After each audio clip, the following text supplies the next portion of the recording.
Hello, hello, my sexy biz babes. I am so excited. Today, I have the author of Queen's Code, Alison Armstrong, and this is actually one of my favorite books. It Mm. changed my relationships. No joke. It completely changed the way I view men. It helped me have a better appreciation, better communication, healthier relationships, and honestly attract a healthy partnership and the best boyfriend I've ever had. So I'm really excited to have you on. Go ahead and introduce yourself a little bit, tell my audience a little bit about you, and I have some really juicy questions to help women stop attracting emotionally unavailable men, attract kings that are ready to provide for their partner and have healthy communication and a hot sex life. So, diving into all the things. So, go ahead and Just introduce. a small order. Yeah, sure, we can do that in 45 minutes. Yeah. We can get started anyhow.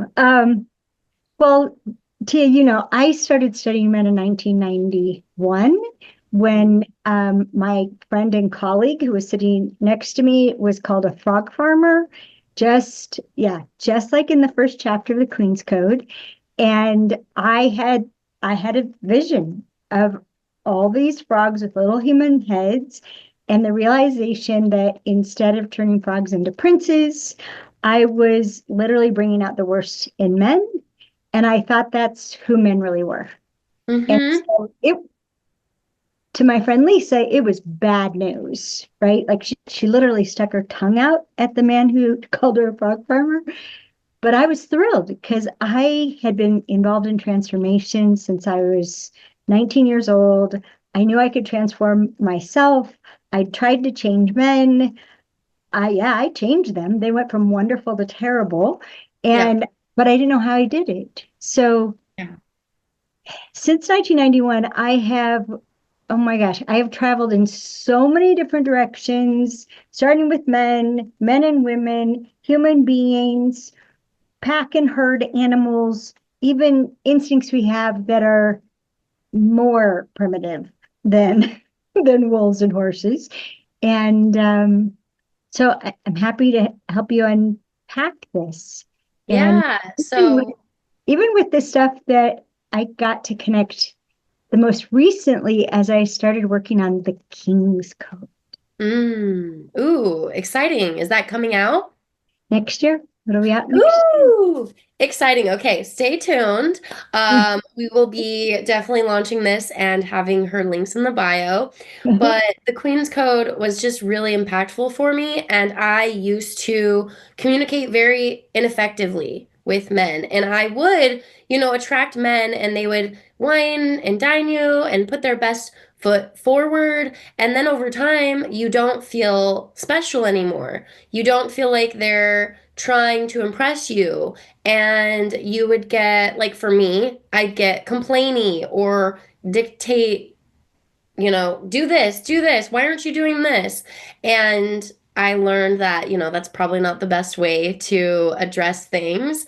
And your communication tips have been like completely transformational. So, first of all, go ahead and tell my audience what is frog farming and maybe give us some examples. Well, frog farming, instead of a frog to a prince to a frog. So someone starts out wonderful and then it goes downhill from there. And it can go downhill fast, or it can go downhill over years, or there can be particular tipping points. Like it's really common uh, for for men to seem to change. So they seem to change when they go from dating to being our boyfriend. They seem to change when they go from being our boyfriend to our fiance. And then from being married to, say, being a father, they seem to change. And I thought they did, in fact, change until I started with the question in 1991, what if men are responding to women?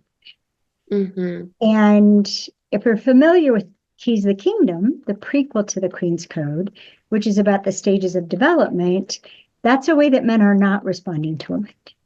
Mm-hmm. They have particular stages. The stage determines their focus, what they can provide, what they can't provide, no matter how they feel. So that's a way that we discovered men are not responding to women. But it was really helpful to see the flip side.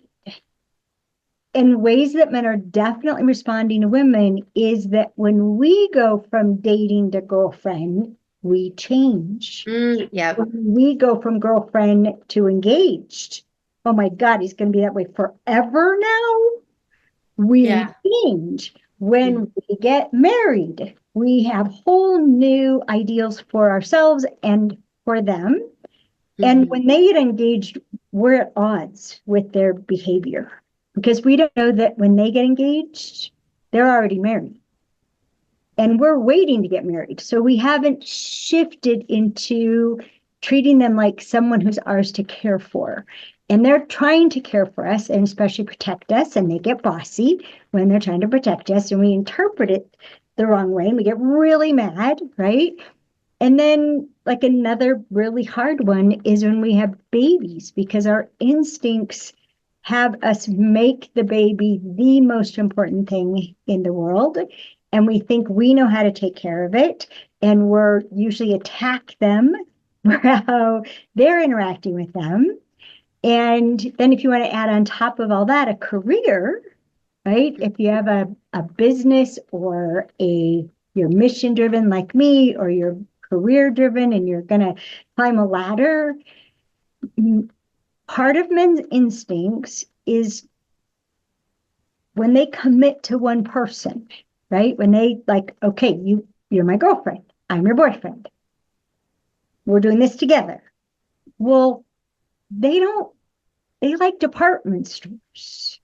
They don't want to go to this store here and that store here and this store here. So they're paying attention to getting everything they need from the one woman, right? So Mm-hmm. they want to be nurtured by her.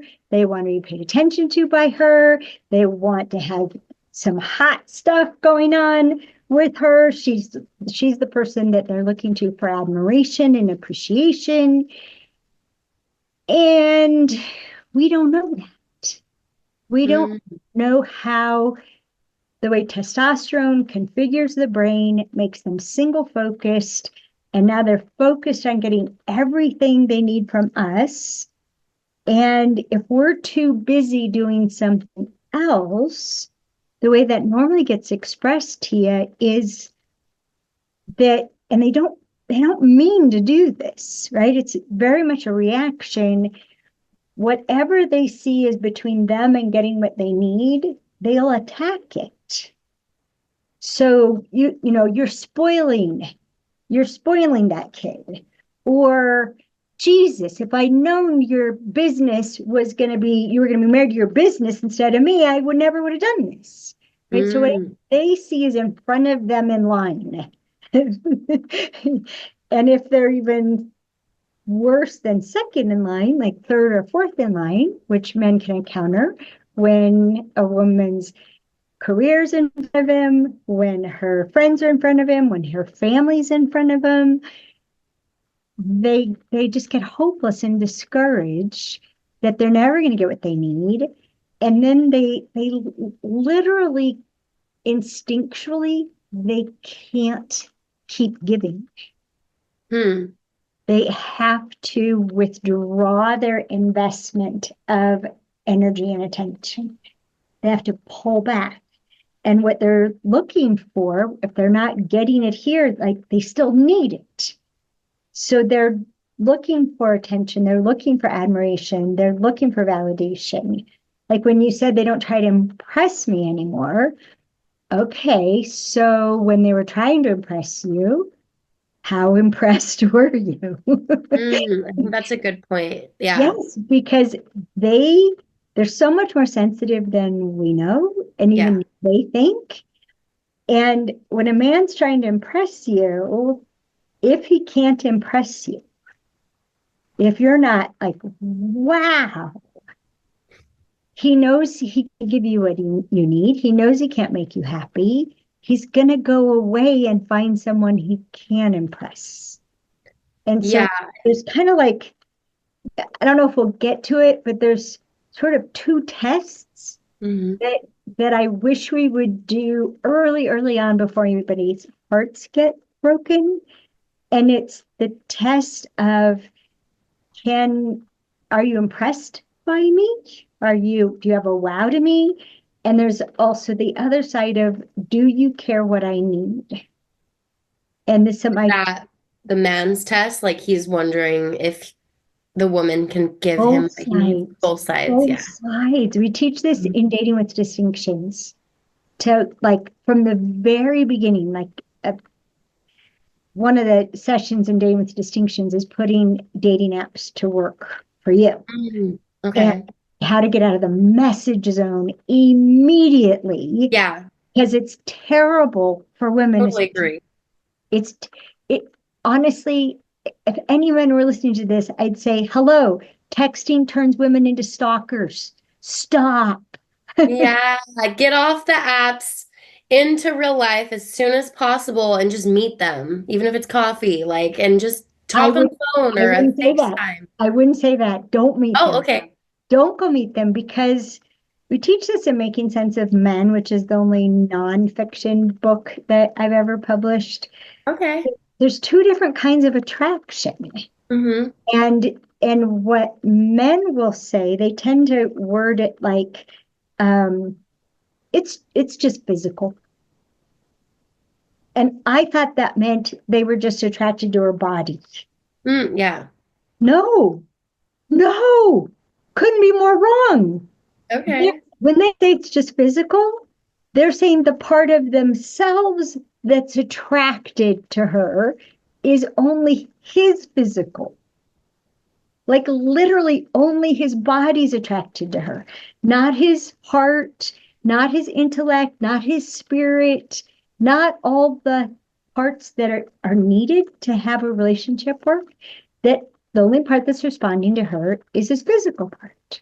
Now, the Mm. good news is that the qualities that attract men to think a woman is, she'd say, depending on the generation, they'd say something like, she's special. Oh, she's special. And if like a man tries to make a physical comment about her, he will be incensed, right? He comes to her defense because she's special. And that's the kind of attraction that has him fall in love, that or if it's not romantic, he wants to be a big brother, a mentor, he wants to support her in some ways. It has them want to contribute and it has them care about what you need. Okay. And it's also very important for a woman to be attracted in a way that has her care about what he needs. And that means that it's more than chemistry, whether it's physical chemistry or economic chemistry, that she actually cares. And this is a word that men use that we think we underestimate. Like Mm. we like, oh, you care about me? Whatever. No, I did a whole thing in Sync with the Opposite Sex where a man was talking about how when a woman is a certain way, he cares about her. And this woman blurted out, this is a live recording people can get. And this woman blurted out, why don't you just say you love her? Ah. And this man said, because care is bigger. Mm. And I, Okay. and I was like, what? Like right in the middle of this live workshop. Okay, man, come to the mic, unpack this for me. What do you Yeah. care is bigger? And they meant Mm-hmm. that love is the easy part. Care is the biggest expenditure of energy they can have. And Putting this, their time and their energy and putting it, her it, above his. all those things will come from caring. But Mm. caring is literally, he can feel it in his body that he's spending energy because he cares. And Ah. it's scary to them to care. Oh shit, I care about her. Mm. Oh, and and this is why if you say you're on an app and you like each other and then you get a message or you just see that you were liked, first thing to do is say, okay, what I need next, and use that word, what I need next. Need. Yes, you know that's part Which of the is so love weird language. because sometimes we feel like putting that word need makes us feel like we're like we can't do it on our own. Well, then I understand that. And we're afraid of being needy. And a woman who comes right out and says what she needs without being needy is stunning to men. They're like, Ooh. wow, do you, I had a married man say, do you have a sister? Like, Yeah. it was so funny. But it's just actually, my he wasn't married. My husband was sitting in the lobby when he said, will you marry me? Oh, wait, Greg's in the lobby. Do you have a sister? Is it famous man who did it on his radio show? But anyhow, the point is, if you can't say I need, then try I require. And that seems but without being demanding, not I require and you owe it to me. It's just, well, what I require next, if we're going to get to know each other, is that we set up a time to talk and we spell this all out in Dating with the Distinctions, but set up a time to talk and I'd be honored, I'd be delighted. I think it'd be really fun. I would enjoy any of those words, whatever's real, and pick something from their profile. More than one thing, like three things. If you wanted to say anything more about any of these, you pick. And then you Mm, can go further and say some questions that are safe to ask me or things, if you ask me about things I'm passionate about. Now, passion is one of the most attractive qualities in women that has men care, and mm, it's sexy. So yeah. if you'd ask me about these things that I'm passionate about, and you give them things that are safe to ask, and now when he's looking at this, he's like, oh, this isn't going to be an interrogation. Men Yeah. hate interrogations. And I asked a whole bunch of men once in our Understanding Women workshop. We're talking about women having favorite questions. Don't ask a woman, how are you? Don't ask, no, do not ask that question. Do not ask that question. Honesty and accuracy, it could be an hour later before she answers that question. And they Mm, asking it from a very different point of view, which we maybe we'll get to talking about the difference between productivity and connectivity. But so I was asking women, what are your favorite questions? What do you love to be asked about? They're shouting out, like, what have you learned lately? Where are you going next? Where's your favorite place to travel? How are your grandchildren? And they're shouting out these questions. And then I was like, men, how about you? What are your favorite questions? And no hands on it. yeah. Come They don't on. like What are your favorite questions? And then I was looking at them, and it was so funny to see them like an audience, probably 40 men going like this. it. And I'm watching them and they're shaking their heads. And what do you mean by that?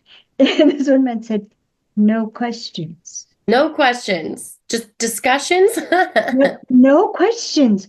Well, and then I asked men, like, how many, because they started talking about, I hate being interrogated. Well, how many questions does it take to make an interrogation?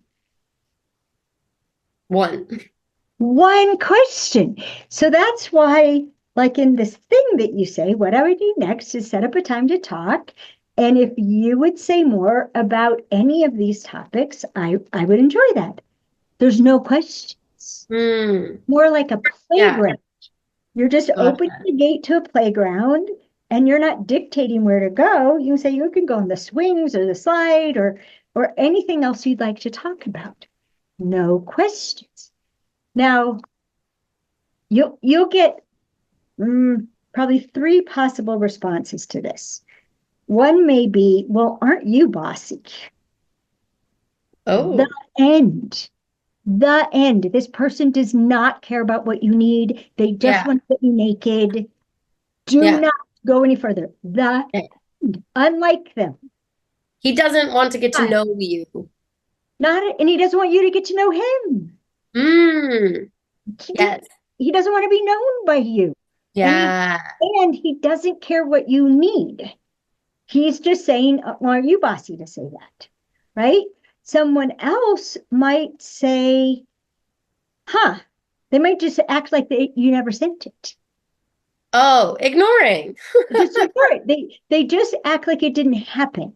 Wow. Also, the end. Yeah. So the We're not here to change people, women. yes, and the well, it just means the wrong kind of attraction. And it doesn't mean you're not special.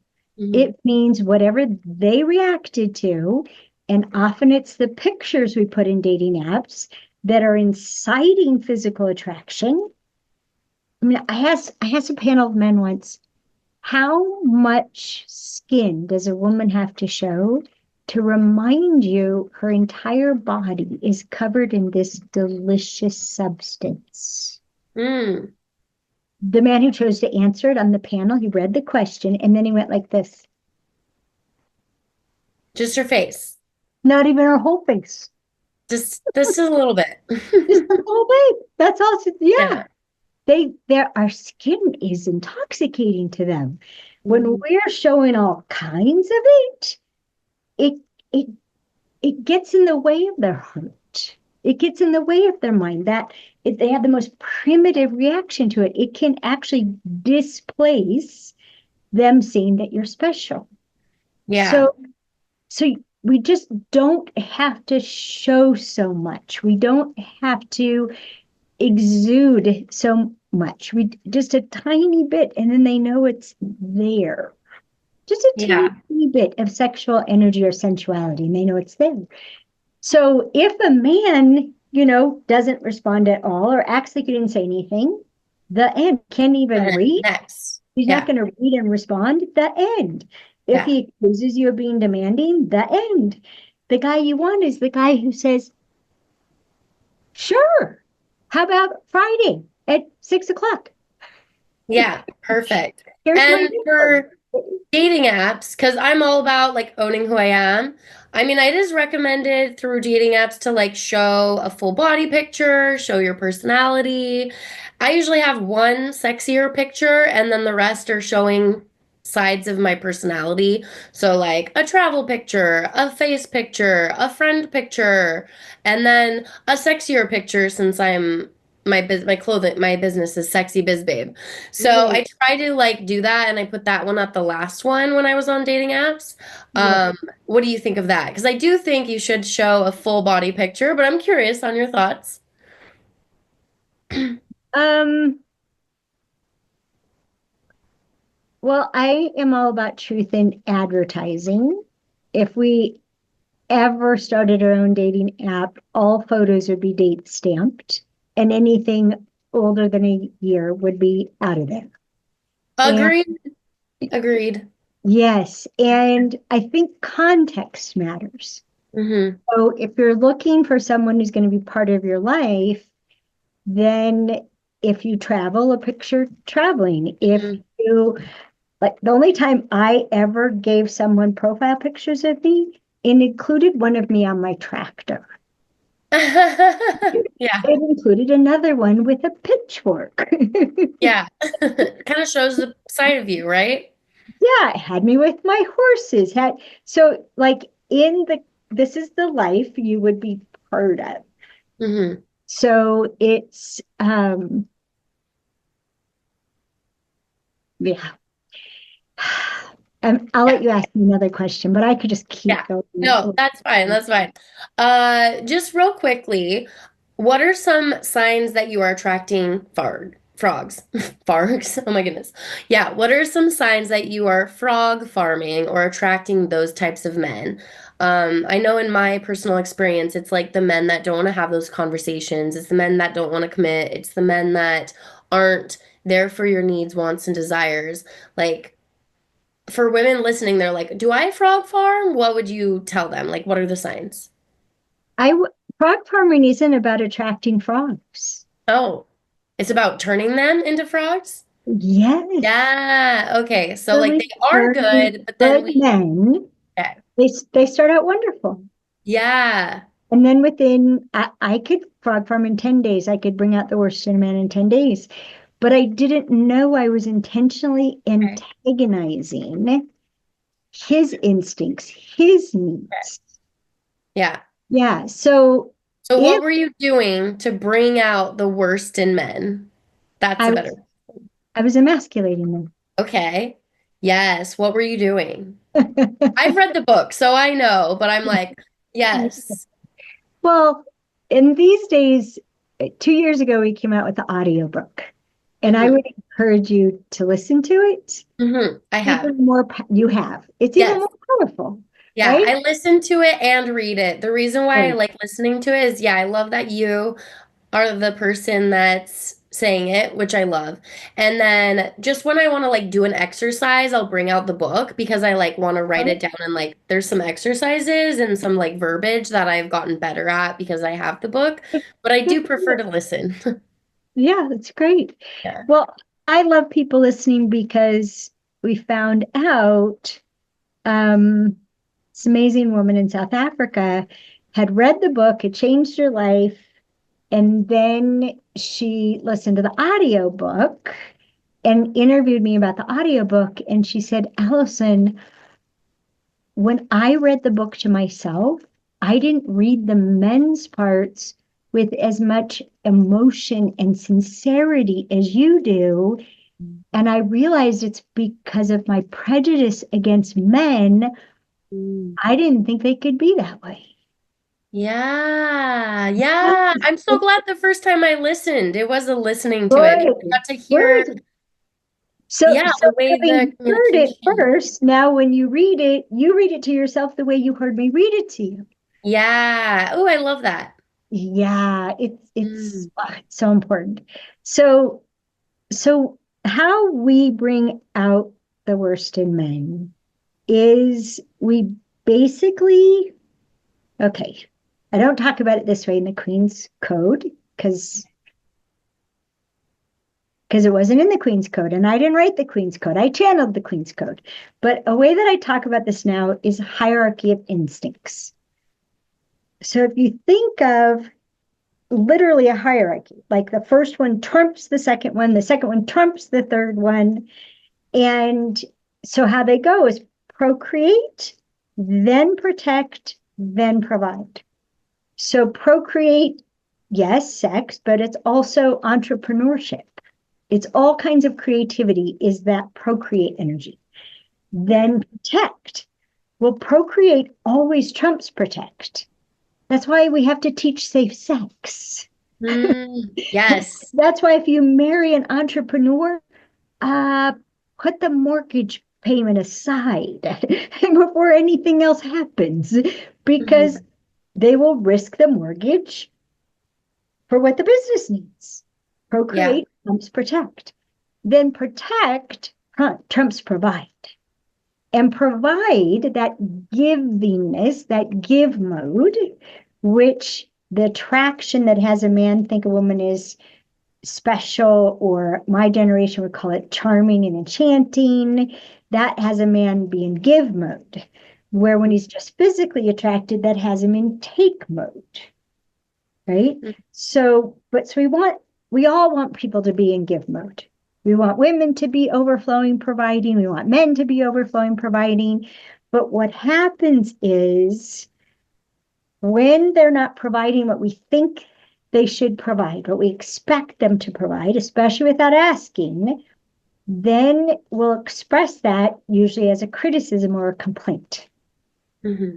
That has a man retract from provide into protect. You can see it'll have a woman do the same thing. You criticize us, now we're going to protect. And not only like if you want to spend all a man's money, then he's going to protect his money. If you criticize him and who he is, now he's going to protect himself. And when a man is protecting himself is when you get his worst. And he may have, and is, I mean, this is getting to be pretty common knowledge, he may have a fight response to being attacked. He may have a flight response to being attacked. He ghosted me. He may Yeah. have a freeze response to being attacked. And then he just shut down. He can't control what his reaction is. It's going to be a reaction. Now, the fight response is to us the scariest. And the freeze and the flight responses, we make up so many things about it. But we don't recognize that we did something that he perceived as an attack. Because, especially criticism. And on our website, there's a why criticism never works. If you want to, people want to watch a video, criticism never works. And we do it because it works on women, but it Yeah. doesn't cause men to give us more of what we need. So how we frog farm is we take away their power, or we have them feel like we've taken their power or drained their power. They deal with this. So it could be criticism, it could be complaining, it could be withholding, like withholding admiration, withholding affection, withholding accountability, withholding appreciation. So just starve them. Yeah. So I remember your book, like, yeah, like just complaining, or they do something for you, but it's not good enough, or you would want it different. Or, oh, they made you dinner, but why didn't you cook it this way? Or, oh, you took me on a date, but that's not the date I wanted. Or, why are you wearing this? I used to do that all the time. It's like we completely complain and then they don't want to show up for you anymore. And No. And why would they? yeah. Right? And then but we complain about them, and then we think they're wimps that Hmm. they don't double down. Right? Hmm. We think if we criticize, they'll try harder. They're not built that way. They They need to know that they're doing something right and then don't they'll do more. exactly Yeah. whatever. And women ask me all this time, okay, so I did what you said, and I asked him to check out the trash, and then he took out the trash, but then he stopped. Like, did you Yeah. appreciate it? What do you mean? Yeah, like If there's extra anything, gratitude. well, if there's anything you want a man to keep doing, you have Extra. to appreciate it, Yeah. because that's what gives him back the energy he spent on you. Men Mm. can't dig a hole for themselves. They have to come out ahead instinctually. It's how they're put together. It's not even a conscious choice. There's just the voice in their head says it isn't worth it. And then all their systems shut down. They cannot give. Like they like the castle just closes up to protect itself. And it's not a conscious choice. They perceive an attack, they protect themselves. Yeah. You have to learn how to not attack. The Queen's Code is all about how do you get what you need from a man in a way that is an upward spiral that they don't experience being attacked. They experience being given actionable information, things that they can do things about, and then they're appreciated for, even when they don't get it perfectly. I love that. Yeah, it's helped me so much just change my communication. And in my relationship now, it's completely changed. Like, I do catch myself when I have like a week of like, oh, why didn't you do this? Or why didn't you do this? You see them shrink and you see them not provide or live up to your expectations. But what I've really, really noticed is when I take the expectations away and then whatever they do is an addition, then it like exponentially increases. Like last week, we had like this talk and I just like let go of all the stress in our relationship. And then like I was like, whoa, we're getting along better than ever. I was just kind of like more appreciative because I took off the stress. And so he was able to give more. And I was like, oh my goodness, all I had to do was take off the expectation and it like completely changed. Yeah, So, yeah, just communicating in a different way, they do step up. And it sometimes takes longer than you want. Like, yeah. it it almost always takes longer than you Yeah. want Yeah. because of the way that their brains are configured by testosterone, the way first they something is asked of them, and then they look to see, could I give that? And if I could give it, how would I give it? Okay, I can see that I can do it, and it won't take more resources than I have. And that would be worth doing because I did something like that for her in the past. and it made her really happy. Okay, now when am I going to do Yeah. that? It may Yeah. be a week later, 2 weeks later, next Valentine's Day. You they they tend to plan, and they Mm, plan in order to win. And they have a lot of things they have to be winning at. They're going to spend money on you. They got to be winning at making money. So you're not the only person they're providing for. yeah. So Yeah. it's um they're much that not only are they more sensitive than we think, they're more thoughtful than we think. Mm, And they're it's tricky because testosterone creates single focus. And when they've got several things they got to keep going, but they're not built for multitasking the way estrogen configures the female brain, they're they're focused on their work during their workday. And then they transition to focusing on their girlfriend when it's girlfriend time. And then they transition, and all they're trying to do is get rested up because they got to do it all over again tomorrow. yeah. Yeah. And I mean, I was married for 26 years. Greg and I were together almost 28 years. And then he died. Mm, And I've been in a relationship with Dan for over 4 years. And I had to relearn everything. yeah. I did. I had to relearn everything. And one thing that's awesome about it is that understanding that, like, even though I live in his house, which I've only lived in his house for the last couple months, but I have my own wing in his house. And so girlfriend time, right, is it's a specific time. And then we say goodnight to each other, and he goes and does what he has to do in order to have a good night's sleep. We don't, and I do what I need to do when we don't share a bedroom. We don't share a bedroom, we don't share a TV room, don't even share a coffee pot unless I happen to be in his kitchen. But it's there's just so much more to work out than most of us have had modeled for us. We've never got to watch something. I totally get that. And that's what I love about the Queen's Code, because it's literally modeling all these really tricky parts of life, whether it's working with men or um, dating a man or being married to a man, starting a family with a man. It provides modeling that you can see.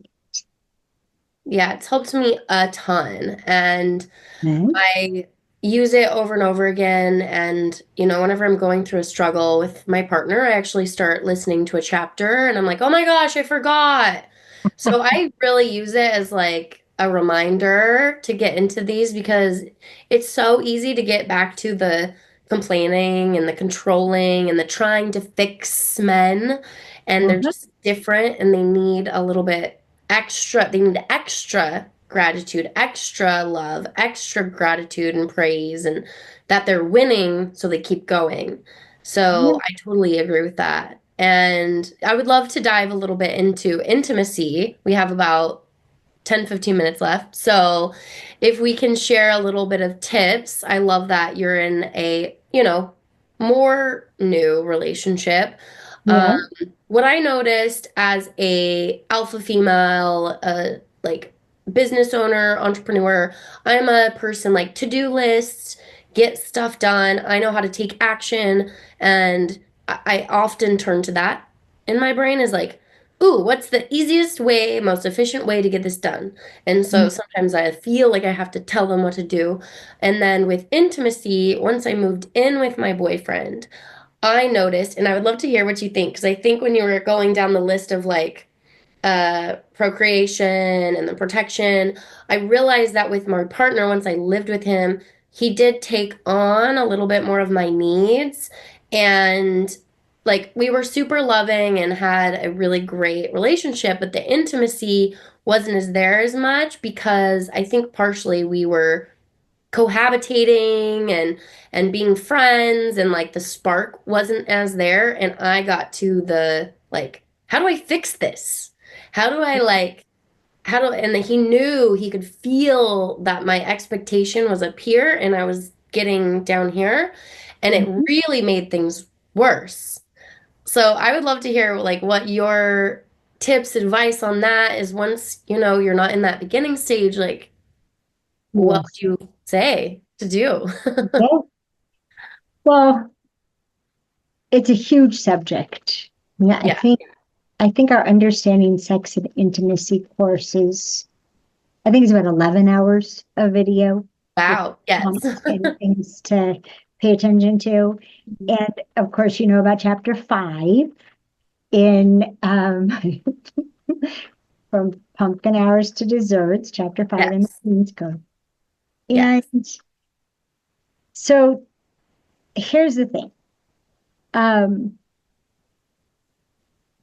and as you know, chapter 5 talks about having a delicious sexual partnership where you take what causes sex from wanting sex, like the feeling of wanting sex, into the domain of providing for your partner and being their sexual provider because of every difference that sex makes. So, and there's a lot of detail to it in that chapter.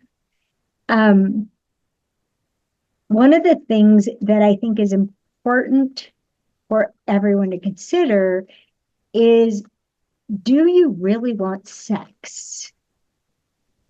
Is it sex that you're looking for, or is it attention and connection?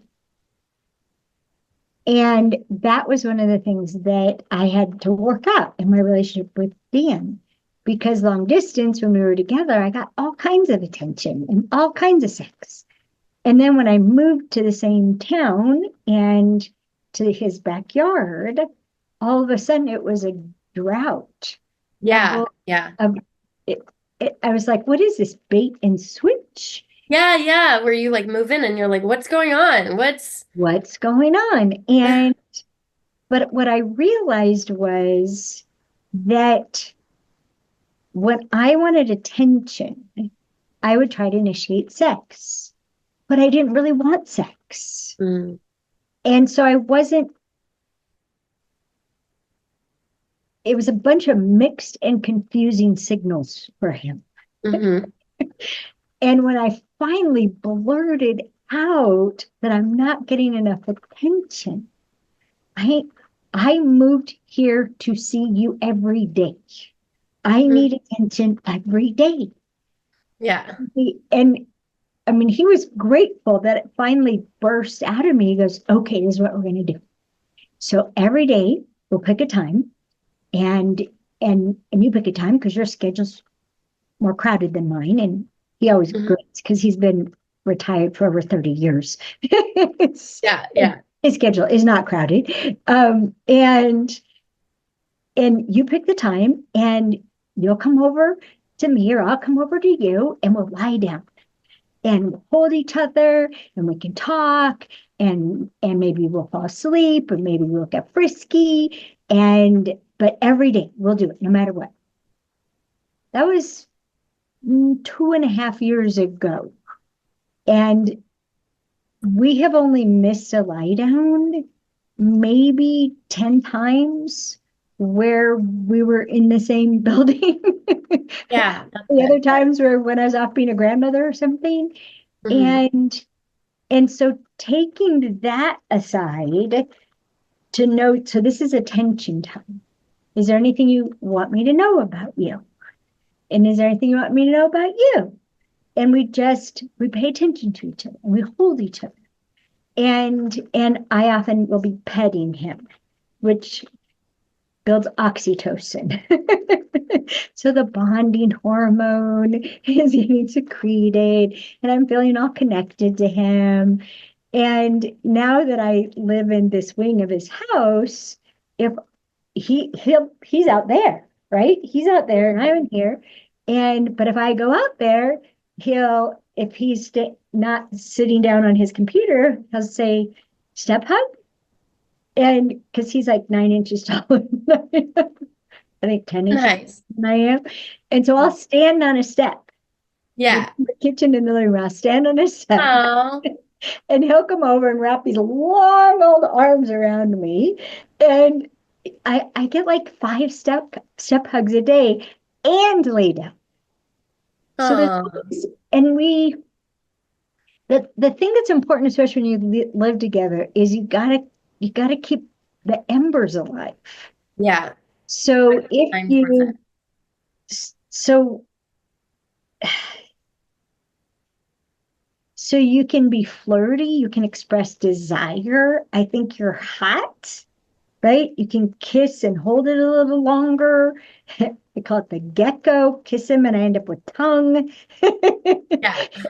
It, do a step hug and massage his rear end and going, ooh, you've been golfing, right? Ooh. Yeah, some Oh, compliments. they love being they Yeah. need it. We don't know that they need it.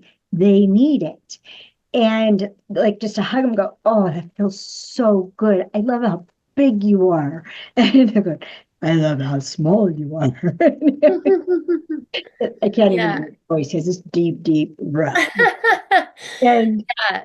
No, but that all goes a long way. It really, really does. yes, And and then like, what we'll do is we'll like he'll kiss me in a particular way, and I go, oh, we're gonna have sex soon. And he's like, yeah, soon. We might do that for 3 or 4 days, but mm, we're like, oh yeah, and we should do this when we have sex. When are we gonna have sex? Tomorrow. We're gonna do it tomorrow. Okay, we're yeah. gonna do it tomorrow. And but I just remember this thing that he taught me 3 years ago. I can have sex whenever I want. I just have to ask. Mm, He is a yes. He's read the Queen's Code. He's my sexual provider. This is a partnership. He knows I'm a yes. Okay, so we're a yes. Let's figure out when we're gonna, and then we'll get all the systems going. And it's fun to get them going in advance. Because then it just, yeah, like tease and flirt and like build yeah. that tension up, send a picture. Maybe if you haven't sent a picture in a long time, that can always be fun to surprise them or a flirt, like you're so sexy today. Yeah, I totally, completely, yes. We need to compliment our men or partners more. So I totally agree with that. Yeah, and they need our sexual energy. Hmm. And they need our sexual energy when we're not turning it on to take sex from them. Yeah, yeah. We're Or it's over not like a hidden flow. agenda. Yeah, that we're just giving them that desire. We're expressing that desire. Mhm. And it can be so much fun. Yeah, It can be stopping him posing. See you later. yeah. I love It that. lifts them up and they need to feel desired. They don't Mm, want to come chasing after us all the time. It's scary, it's risky for them. They, mm, the more emotionally involved, the harder it is for them to initiate sex.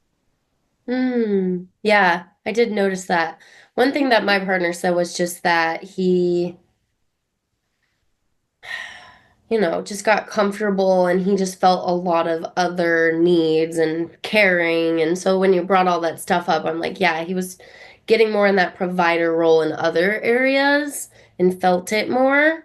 But Mhm. I love that you said the intimacy and the connection because that's one thing that we have great is we always like give each other kisses, give each other long hugs, like touch each other's butts or call each other sexy. And it does like build that connection and intimacy. And, you know, I'm pretty good at being like, hey, like, can we put our phones away tonight when we eat dinner?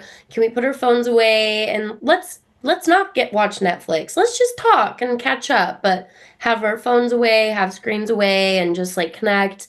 It goes a long way, even if it's like 10 minutes a day. You're like, oh, we haven't connected today. Can we just have some like connection time?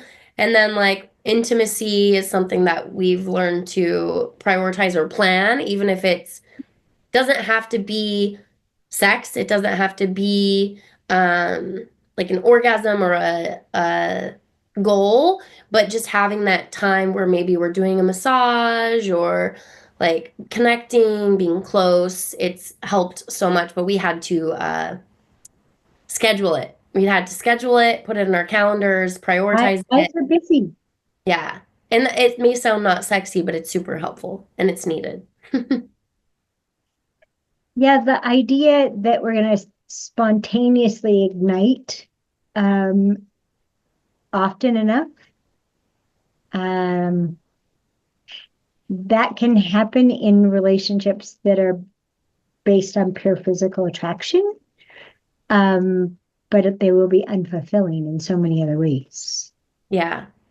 That's how my like past relationship was. And yeah, I didn't get my needs met. I didn't get my emotional desires met. It was mostly like physical and lustful. And yeah, that wasn't a long-term thing. So it's normal for your sex life to kind of go through ups and downs and ebbs and flows with life.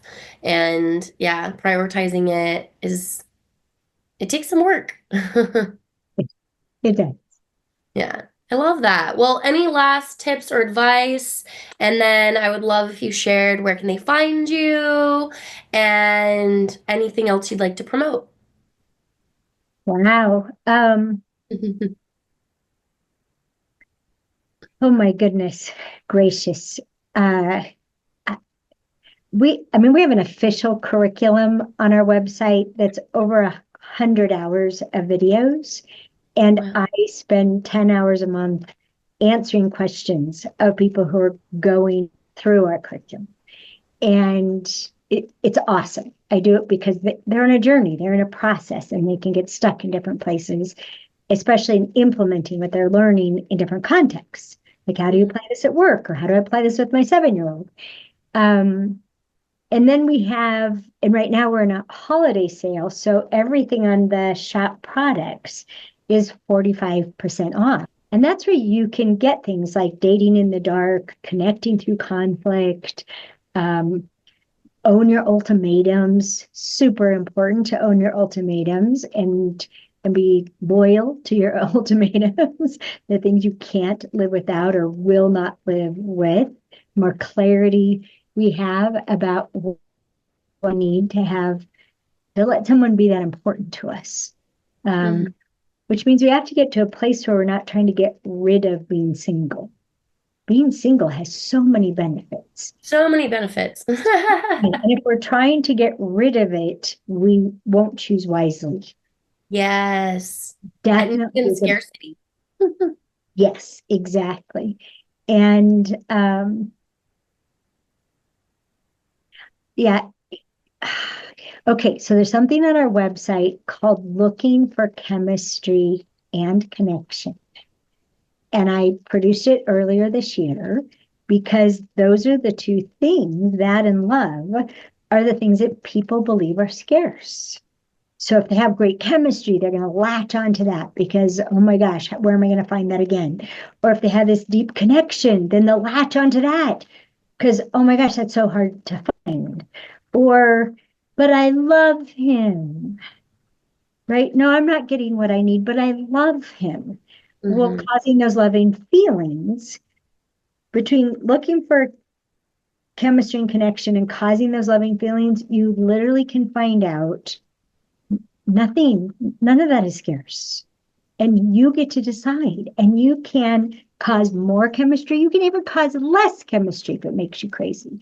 You can cause more connection, or you can cause less connection because you know you need to unhook. You can cause yourself to love somebody more, to have bigger feelings of love with them, or you can literally choose to have smaller feelings of love with them. We Hmm. cause all of this. It's not the idea that we're going to meet a wonderful man or woman and then it's all going to work out.